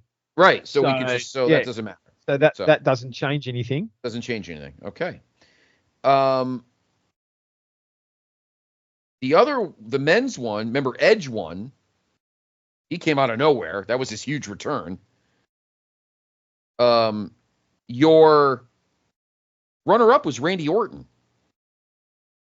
Yeah, and look, I think you're at the point now. This is the beginning of the bloodline. We're in the early stages of the bloodline era. Correct. He faces Roman. He faces Roman and he loses. Yeah, pretty much. And Orton's the sort of guy that he brings credibility, like just like Edge did. And look, to be fair, although Edge would only just returned, Orton brings, like, if Roman beat Orton, yes, we've seen it before, but in this character, I think Roman beats Orton in a punishing way, in a very tribal chief punishing way. It brings big credibility to that tribal chief character early on. I think it'd be a good way to go. I agree. Yeah. So that's simple enough. All right, 2022 in St. Louis. All right, women first. As we know, Ronda ended up winning. But bad choice. Yeah, well, it did. Yeah, I mean, she came back, but the runner-up she ends up facing anyway because the runner-up is Charlotte. And Charlotte ended up winning the title eventually, and they faced each other regardless. Yeah. So I think you Charlotte being runner-up allows you to, well, one of two options. You either have Ronda win the title and they face each other in, or Charlotte just goes in and wins the title at WrestleMania. Who did she beat? Who was champ before that? Who did Charlotte beat? Well, let me look at the Rumble card. The Raw Women's belt was when Becky had the weird Punk thing going on. She beat Doudrop. Who had the SmackDown Women's title? I don't think. SmackDown. 5 episodes of SmackDown. Drew McIntyre. Sonya Deville. SmackDown Women's Championship match against Charlotte. The following. Wait, did Charlotte have it anyway?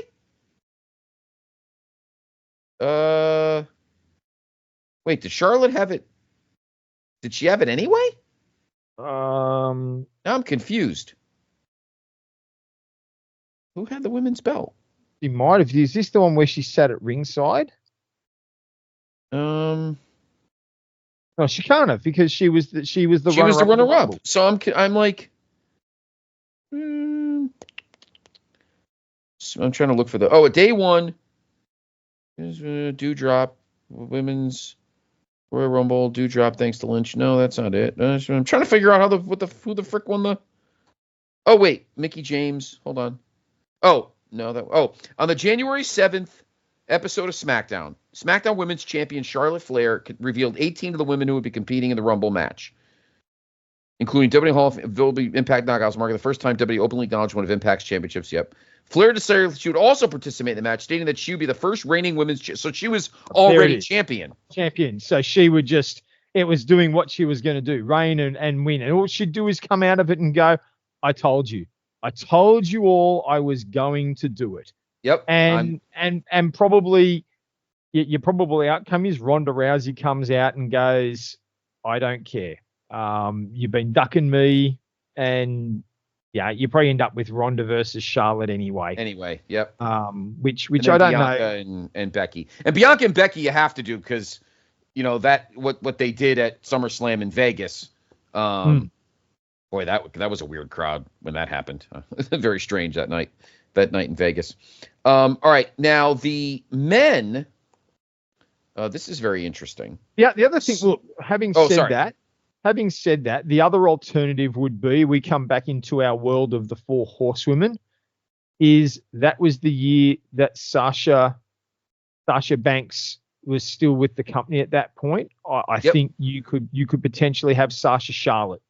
If Charlotte's going, I told you all I was going to do it. I won the Rumble. Aren't I the greatest? I'm the best ever. It would open the door for Sasha to come out and challenge her.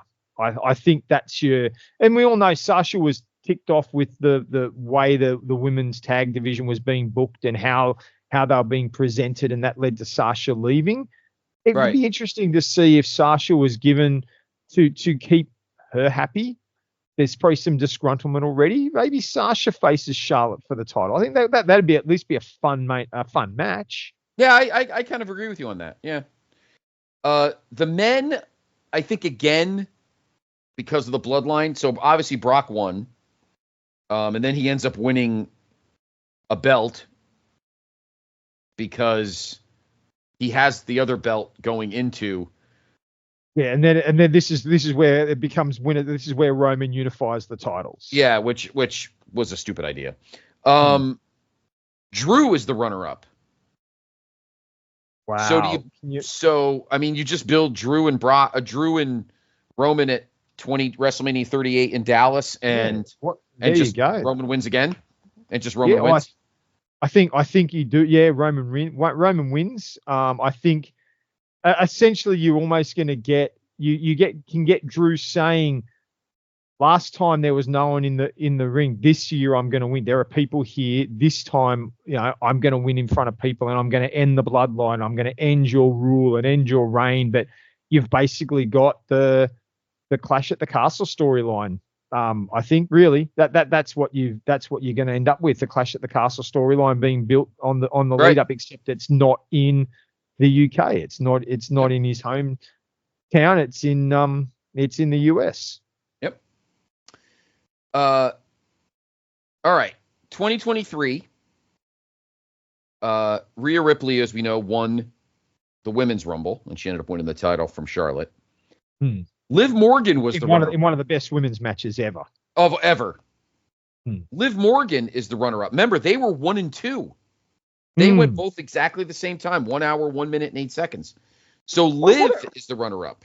What an interesting, just based on the storyline of the past 12 months, what an interesting little dynamic to note. I know, right? Is that I hadn't even realized that, but yet, and I really, honestly, I'm just thinking now, I really wish in the past 12 months of Liv Morgan's revenge story, they should have brought that up.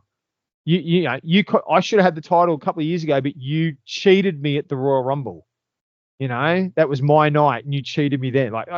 They could have added that. They never do. It's a history thing, but just that would have been fun. Anyway, Liv Morgan. Yeah. So Liv Morgan would have faced Charlotte. Yeah. Well, Charlotte or she goes and faces Bianca Belair. Bianca Belair.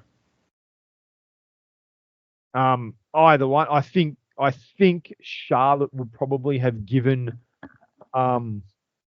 it would have been a better match with Charlotte, but you've still got, at that point, you've got Rhea on the rise anyway, and so it creates the storyline that maybe you still want Rhea to face Charlotte, and so maybe Bianca Belair defends the title against Liv Morgan. And look, it's I think we're in a world now where a lot of these are very straightforward storytelling. You're the champ. You're going in. I think Liv Morgan at that point, she's not ready to be in the top spot, so she faces Charlotte. Charlotte needs to keep the title, and if she faces Bianca Belair, well, Bianca retained her title that year anyway, so they could just keep. Yeah, you've got that scenario where I think whoever Liv Morgan faces, she's not going to win. She needs to lose. Yeah. That'd be fun, though. All right. So, of course, the men, we all know that Cody Rhodes won his first back-to-back. But the runner-up, Gunther. And he was number 1. Yes. So you have Gunther and Roman. What a match that would be. Holy shit.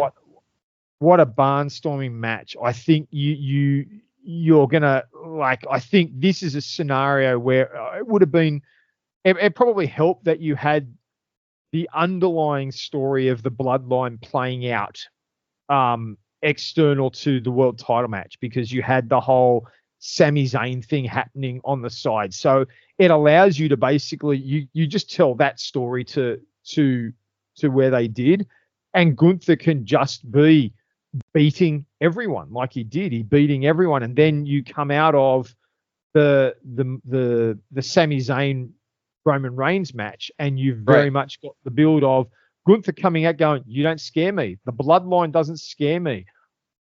I'm going to beat you. I'm going to take you down. And I'd probably say the fun thing of the storyline would be, if you really want to get the storyline ready, is that part of the tension with the bloodline can come that Roman's ordering guys, like Roman orders, maybe he orders Jay to fight Gunther and Jay refuses. And, to build in on what happened with the Sami Zayn situation, maybe it's sort of like behind the scenes, like he doesn't order him, but he sort of tells Paul the first night,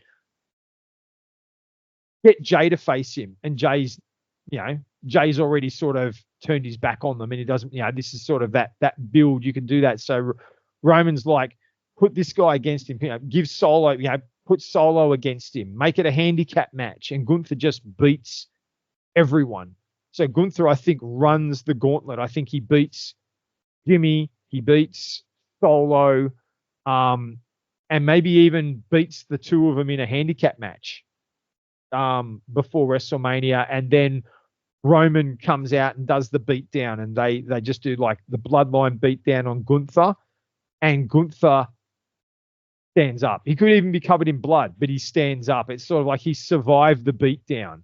And Right. Roman has this shocked look on his face. Like the end of Raw is Roman actually shocked and surprised, and the commentators are saying Gunther has survived the bloodline. You know, is there anything that can stop Gunther from winning the title? And then Roman beats him. Roman wins the title, probably with Solo's help or everyone's help, but Roman retains the title just like he did. Yeah, pretty much.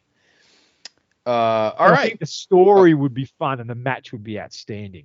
I think it would be too. Oh, totally. Yeah, I agree. And finally, we go to last year, 2024, in Tampa with a crowd, unlike 3 years earlier when there was Tampa with no crowd. All right. The Women's Rumble, the winner, if you remember, was Bayley, and Bayley ended up beating what's her name? I have her face in my head. Io Sky. Yeah, Io. Liv Morgan is your runner-up. Do you put her against Rhea? But you put her exactly.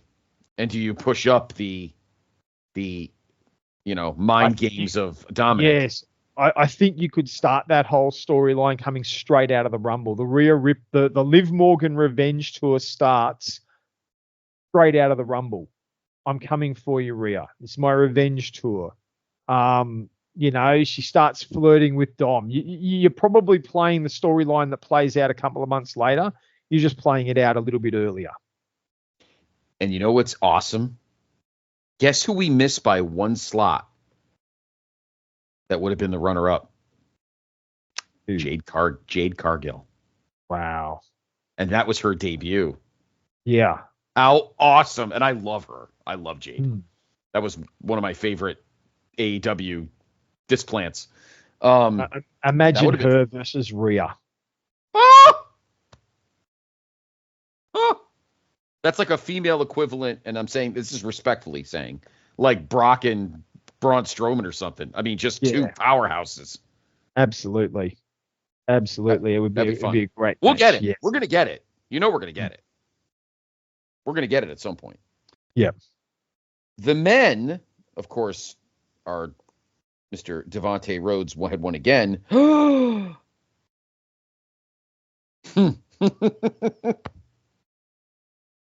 We pray that we well, maybe in our world he doesn't get hurt. Well, here we go. This is going to be an interesting conversation. Our runner-up is Mr. Phillip Brooks himself. Yeah. Who got hurt in the match that he was runner-up in. Yep. So look, if we take a real world approach, he's injured and he won't be able to get to Mania anyway. And does Cody fill his spot? So if we talk reality, if we take a real world view for a moment, Punk wins the Rumble but has gotten hurt in the match, and Punk has to give up the title shot. Option number one is it goes to whoever was going to be the runner-up. Well, if he's winning, he's ousted Cody. Cody gets it. Or you do a match between Cody and Drew, maybe, or Cody and Seth. Winner gets the title shot. Yep. Either way, I think that's probably that's. I think the way we deal with Punk's injury is that becomes the scenario. It becomes Seth was hurt. No, he wasn't. He got hurt. He got hurt at Mania, didn't he? Because he wrestled Drew. But I think that's what you do. He was hurt going in. Going in. He had the knee injury. I think coming out of the Rumble, Punk reveals he's been injured in the Rumble by Drew McIntyre, and he won't be able to go to WrestleMania. And Drew is going to pay. You've got that storyline built straight up. I mean, that's what they did. Punk is furious with Drew. Drew is going to pay. Drew comes out, well, I should get the title shot. I put out the winner. I should get the shot. Seth could come out. Cody comes out. And so they announce it's going to be a three-way match at the next PLE. Winner faces Roman. And Cody wins it after CM Punk turns up and does something to Drew. costs through the match in some way. Cody wins, and you get your storyline moving forward. Or That's your natural. Yeah. Can I juice this up for you? Can I juice it up for you? So Drew, Punk, and Cody were 3 of the last Final 4. Mm-hmm. Do you know what the 4th was? It was 4th. Gunther. Ooh. So Gunther can walk in and go, Final 4. Oh, I've got unfinished business with Mr. Tribal Chief. Wow. We do a Final 4. We go all the way back to 97, and we do a final 4. And those 4, oh my. What a great match that'd be. Oof. And look, you put Cody over, and you let Cody go and finish his story just like he did. Exactly. Yep. But I think that I like that. I like the fatal 4-way concept. Just Punk. It is. They announce it. Punk has been hurt. He can't compete. So we are going to take the last 4 guys, and we're going to put them in the ring. In a fatal 4-way, the winner gets the shot. There it is. Storyline plays out. Yep. That's fun. Oh, God. We should do an episode where the guy who came in first wins. Then we'd have Grayson Waller. That would be fascinating writing right there. Yeah. Now I want to throw the spanner in the works.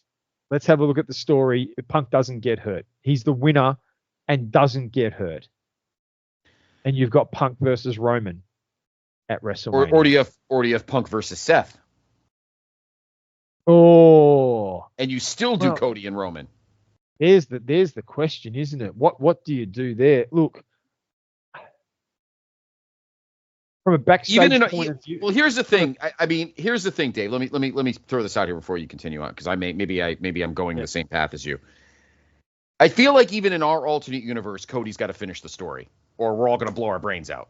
So, and we don't want Rock and Ari and Nick and Ari, and Rock throwing muck in the muck.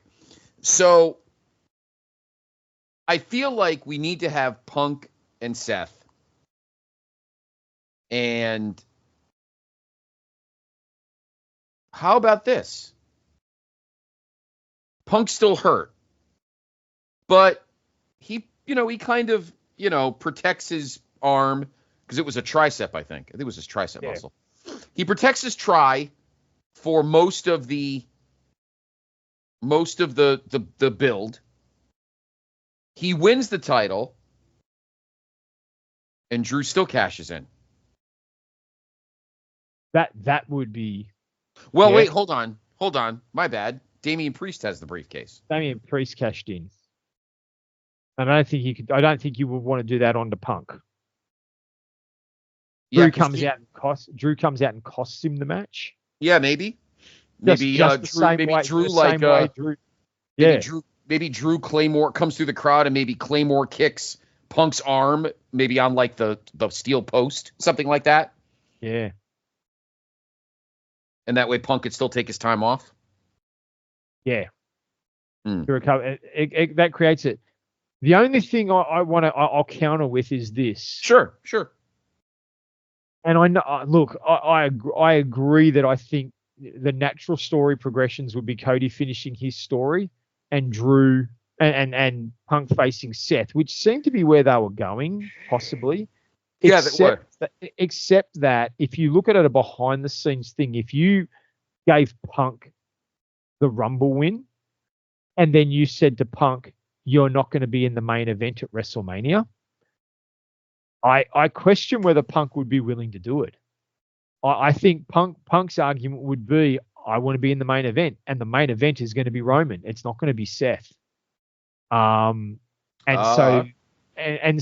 from a backstage political point of view, are you left with no choice but to put Punk against Roman? Oh, yeah. And maybe then you make it a 3. If you want Cody to finish the story, you could always make it 3-way. Sure. But I just think Punk would, if Punk was, and I believe it to this day, I think if Punk was to win this year's Rumble, he wants the main event slot. He wants the spot against Cody, not against the other guy. Not against Gunther. As good as Gunther is, Cody's the number one guy, and Cody's going to be in the main event. Totally. And if Punk wins this year, if you're listening to it before, we're dropping before the Rumble. If you're listening to this before the Rumble, if Punk wins the Rumble, I can't see him doing anything but wanting a match against Cody. Yeah. Because the storyline for Punk has always been behind the scenes. He felt he deserved the main event at WrestleMania. He wants the main event at WrestleMania. In his mind, even the Undertaker match was not the main event, even though it was a main event type match and the main event anywhere in the country. Punk was adamant it wasn't the main event. And we all know Punk wants one. And I wouldn't be surprised if he gets one before he retires. So we go back to our scenario. I think if Punk wins the Rumble, he wants Roman because it's the only thing that's true to his character. That is true. Now you could bring all sorts of elements into it. You could say that maybe he faces both. Maybe he faces Seth one night and Roman the next. That would be hilarious. I won the Rumble. I choose both of you. I want to face both of you. Yeah, I mean, because that would be a very Punk thing. Yeah. Like, say I want both. And like, as I said, I could also see Punk, and I believe there's a real respect between Punk and Cody.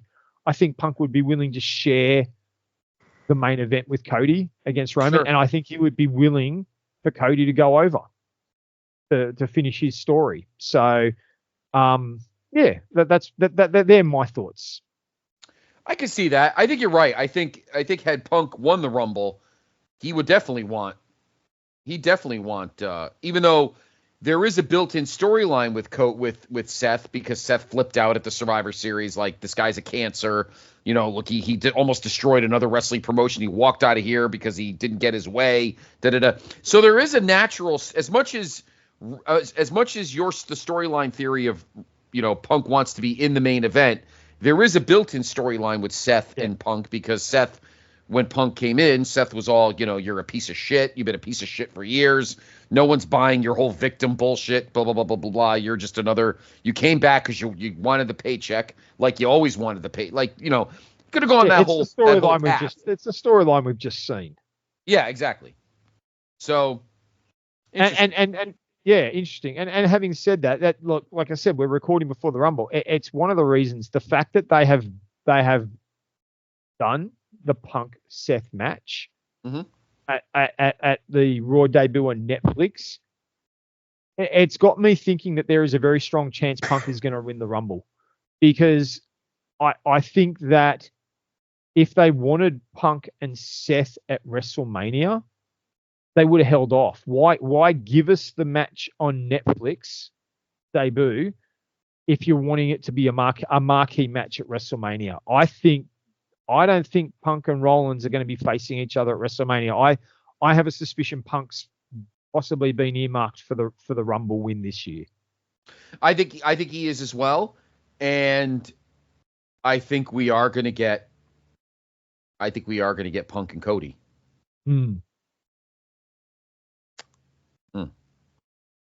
Who wins? That's another conversation for another day. We can do that in a couple of podcast times. Exactly, yeah. So, all right, well, there you go, everyone. We went through 40, almost 35 years of alternate booking for backups. Some pretty much don't change. Some change dramatically. I still would love to. I think my favorite one tonight. I would say one of my favorites tonight was the whole Santino Miz thing. I still think that's pretty great. Absolutely. I think that's hilarious. Dave, always a pleasure. You're the best. You're always the best. Excellent first journey of 2025. You can find Dave and I everywhere. You know where we are. We don't have to tell you everything. We're always floating around check out the Place to Be Facebook chat. We always posting things, tournaments, topics, etc. Of course, you'll always find the WrestleTracks ballot. We have a show for January. Dave, Diener and I will do it at the end of the month. Dave, again, always a pleasure. Join us. I think we have a topic.